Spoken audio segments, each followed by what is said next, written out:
너희를 보고 함께 이야기하려고 너희를 청한 거다.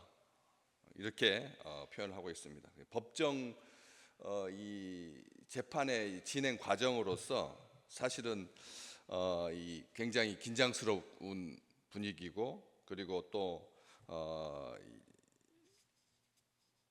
메인바 된 사람인데 사람들하고 이렇게 보고 이야기하고 싶어서 동족들, 유대인들 중에서 높은 사람들 초청하여서 이렇게 이야기하게 되었다. 로마인들은 나를 고발하려고 하지 않고 그렇게 재판에 회부하려고 하지 않았는데, 유대인들이 반대해서 내가 마지못해서 가이사에게 상소한 것이다. 내 민족을 고발하는 것 아니다. 이렇게 말하고 있습니다. 이야기하려고 한 거다. 이야기하려고 여러분들을 초청한 거다. 재판 과정 속에서 이야기를 함께 얼굴을 보고, 여기 너희를 보고 함께 이야기하려고 청했다. 얼굴을 보고 함께 이야기하려고. 재판인데 보통 그렇지 않죠. 재판할 때 무슨 그런 사사롭게 얼굴을 보고 함께 이야기하고 그렇지 않잖아요. 그런데도 백부장에 의해서 베풀어진 호의가 사람들을 초청하여서 얼굴을 보고 함께 이야기할 수 있었다는 것이죠.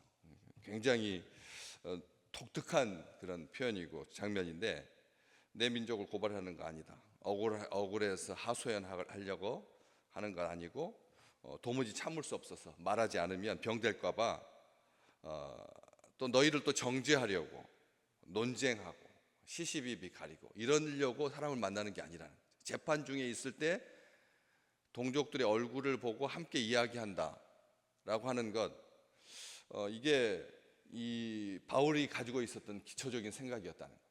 재판 중이어도 동족들 때문에 지금 재판당하는 거고, 동족들이 고발해가지고 동족들 때문에 미움받는 거고, 동족들에게 이 시기받는 거고, 살해의 위협을 당하고 있는데 동족들의 우두머리를, 높은 사람들을 초청하여서 이야기하려고 한다. 이런 마음으로 대했다라고 하는 것입니다.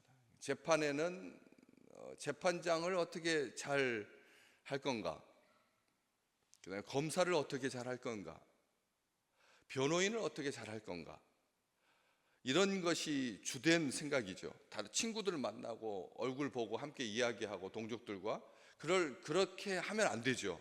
그렇게 하면 오만하다는 소리를 듣잖아요. 오만하다는 소리를 듣는 거죠. 판사한테 잘해야지, 검사한테 잘해야지, 변호사한테 잘해야지, 배심원단한테 잘해야지. 동족들, 자기를 고발하는 자들인데 동족들 만나가지고 그들을 함께 이야기하려고, 얼굴을 보면서 함께 이야기하려고, 그냥 이야기하려고, 아니면 변명하려고, 논증하려고, 시시비비를 가르려고, 자기 하소연하려고 하는 것이 아니라 보고 함께 이야기하려고.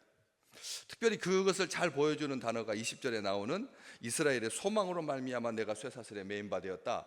이스라엘의 소망으로 말미암아 내가 이렇게 묶여간다, 내가 이렇게 쇠사슬에 매어 있다, 이 표현을 쓰고 있습니다. 이야기하는 과정 속에 내가 예수 때문에, 너희들의 그릇된 메시아관 때문에 내가 이렇게 고소를 당한 거다. 예수 믿는 도당으로 찍혀서, 예수 이단으로 찍혀서 내가 이렇게 괴로움을 당하고 있다, 이렇게 말하지 않는다는 거예요.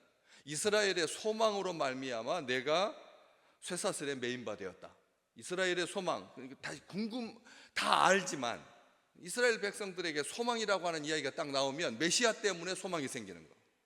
메시아 때문에 극복하는 거고, 메시아 때문에 이기는 거고, 메시아 때문에 승리하는 건데, 이스라엘의 소망에 대해서 이야기하려고 직접적으로 예수 때문에, 우리가 지금 그 메시아 소망이 잘못되어 가지고 어그러져 있다, 잘못된 구원관이다, 이것을 논쟁하고 시시비비를 가리려고 하지 않는다는 거죠. 이스라엘의 소망은 메시아 소망이고, 메시아 소망은 생각이 다른 거죠. 유대인들은 아직 오지 않았다, 예수쟁이들은 예수가 메시아다, 이렇게 다르다는 거예요. 이렇게 다른 이런 상황 속에서 예수의 제자된 삶을 나는 산다, 쇠사슬에 매인 바 되었다. 이스라엘의 소망 때문에 쇠사슬에 매인 바 된 사람은 없었습니다. 이스라엘의 그 소망, 메시아가 오실 것이다라고 하는 그 기대와 그 소망 때문에 이 동족들은 어떤 일을 했는데요? 뭘 했는데요? 그런데 바울은 그 소망 때문에 적극적으로 예수 편에, 예수를 믿고 예수를 신뢰하고 하나님 의지하다가 이렇게 고난을 당하는 거거든요. 이걸 보여주고 있는 것입니다. 나는 복음을 부끄러워하지 않는다는 거죠. 우리가 소망을 가졌다라고 하면 그냥 낙천적이고, 그리고 좋은 게 좋은 거고, 고난 하나도 안 당하고, 나는 그런 고난을 피해가고, 우리 인간이 가지고 있는 소망의 기본적인 줄거리가 그거잖아요. 누가 소망을 가졌다라고 하면 얼굴이 밝고, 누가 소망을 가졌다라고 하면 우울하지 않고, 누가 소망을 가졌다라고 희망이 있는 사람, 가만히 보면 밝고 빛나고 전혀 고통도 없고 아픔도 없고, 이게 소망의 대충의 줄거리인데, 바울은 예수 소망으로 말미암아 내가 쇠사슬에 매였다, 내가 핍박을 당하고 내가 멸시를 당한다. 복음은 모든 믿는 자들에게 구원을 주시는 하나님의 능력이 되기 때문에 나는 복음을 부끄러워한 적이 없다. 그래서 쇠사슬에 매연 거다. 쇠사슬에 매였다, 이 쇠사슬에 매였다라고 하는 이 표현, 무겁고 아프고 원망스러운 거잖아요. 쇠사슬에 매이는 것 자체가, 그렇잖아요. 부끄럽죠. 부끄러운 거잖아요. 죄수의 증거니까, 죄수라고 하는 증거니까 이것은 불편하고 불편의 차원을 넘어서 부자유하고 수치스러운 것. 그런데 그걸 당당하게 말합니다. 내가 그 이스라엘을 소망, 예수 메시아 때문에 내가 이렇게 고난을 당한다. 인내함으로 약속을 기다림으로 마침내 은혜를 누리게 될 거지만 지금 과정은 아프다는 거죠. 예수 믿으시는 게 어떠세요 요즘?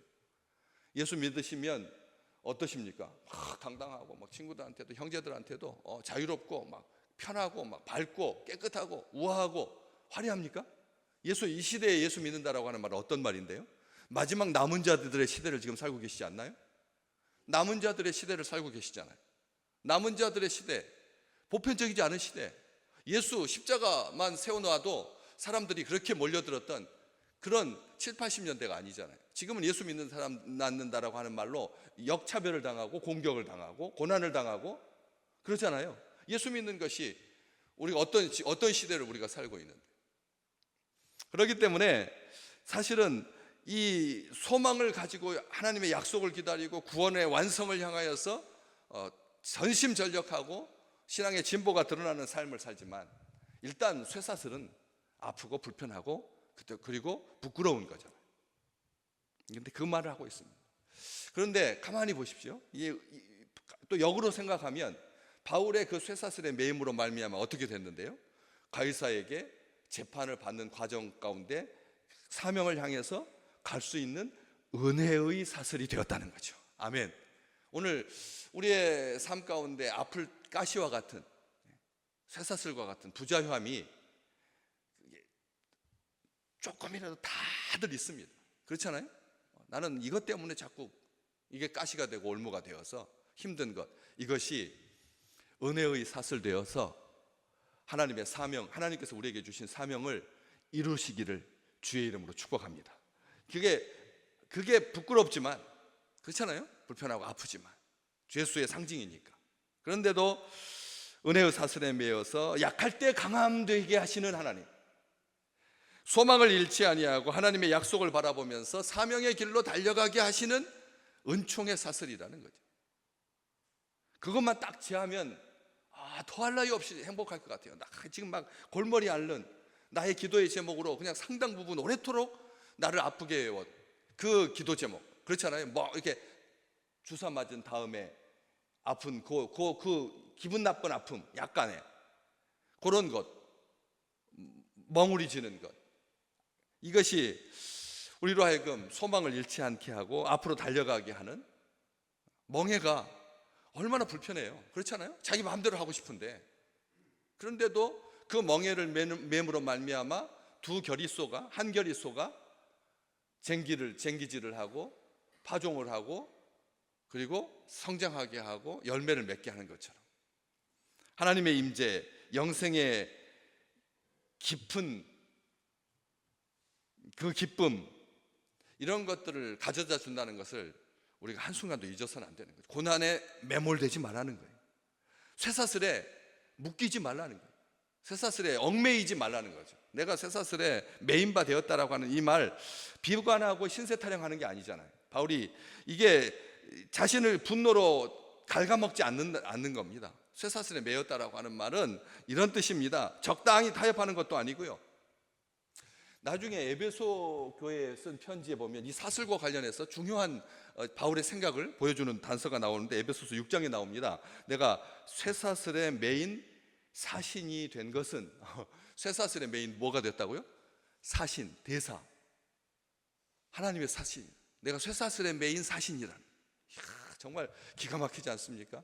그리스도의 남은 고난을 내 몸에 채우면서 앞으로 가시는 우리 귀한 식구들이요, 예수 때문에 당하는 그 고난이 내가 하나님의 대사라고 하는, 예수님의 하나님의 사신이라고 하는, 하나님의 사자라고 하는 증거라는 거죠. 증거라는 겁니다. 분명히 말합니다. 내가 쇠사슬에 매인 사슬이 된 것은, 이유가 뒤에 간단한 한 줄입니다. 이 일에 대하여, 예수가 십자가에 못 박혀 죽으시고 그리고 부활하신 이 사건에 대하여, 복음에 대하여 할 말을 담대하게 하려고 내가 쇠사슬에 매인 사신이 된 거다. 이런 놀라운 복음의 비밀을 담대히 전하는 자가 되었다. 내가 쇠사슬에 매인 것은 심판이나 정죄나 실패가 아니라는 거예요. 쇠사슬에 예수 믿는 사람이 어떻게 그렇게 고난을 당하나, 왜 이렇게 실패하나, 이게 실패가 아니라는 거죠. 자랑스러운 것이라는 겁니다. 사신이라는 증거니까 영광이라는 것입니다. 성령의 사슬에 매여서 성령께서 움직이시는 대로만 움직이는 우리 주의 백성들 되시기를 주의 이름으로 축복합니다. 성령에 묶인 바 되어서, 성령에 매인 바 되어서, 뭐라고 묶이느냐에 따라서 생사가 달라집니다. 시체하고 묶이면, 명예하고 묶이면, 영광하고 묶이면, 썩어질 것과 묶이면 멸망하는 겁니다. 성령과 묶여야, 성령에 매여야, 성령에 붙잡힌 바 되어야 사는 거잖아요. 성령은 생명이시고 하나님의 호흡이잖아요. 하나님의 영이시잖아요. 그렇기 때문에 성령에 붙잡힌 바 되어, 그래야지 죄의 사슬에 결박당하지 않습니다. 죄가 우리를 휘돌아쳐가지고 우리의 목을 딱 걸어가지고 발목을 잡아가지고 제멋대로 하려고 지금도 노리고 있는데, 죄의 사슬에 매이지 아니하고, 그래서 복음을 부끄러워하지 아니하는, 기도의 끈으로 하나님께 연결돼, 기도의 끈으로 하나님께 연결돼 구원의 소망, 그 구원의 줄을 놓치지 않는 아름다운 백성들, 쇠사슬로 인하여서 겉은 죄수의 모습이고 겉은 묵직한 로마의 쇠사슬에 매여 있지만 본질은 자유한, 위축되지 않는, 스스로를 제한하지 않는, 쇠사슬에 매인 사람들은 주로 그렇게 제자리에 매이는, 줄을 풀어놔도 평생 묶여 있었던 그 말뚝을 생각하면서 그 주위만 삥삥삥 도는 그런 트라우마에 시달리는 그런 인생이 아니라, 오히려 우리가 쇠사슬의 매임으로 말미암아 다른 사람을 자유케 하는 아름다운 사람들 되시기를 주의 이름으로 축복합니다. 내가 매였으니까 너도 매여야 돼 하고 하지 아니하고, 나의 매임으로 말미암아 네가 풀릴 수 있다 라고 하는 것. 그래서 십자가 부끄러워하지 아니하고, 복음 부끄러워하지 아니하고 앞으로 나아가는, 사명을 향해서 나아가는 우리 아름다운 사람들, 주의 백성들 되시기를 주의 이름으로 축복합니다.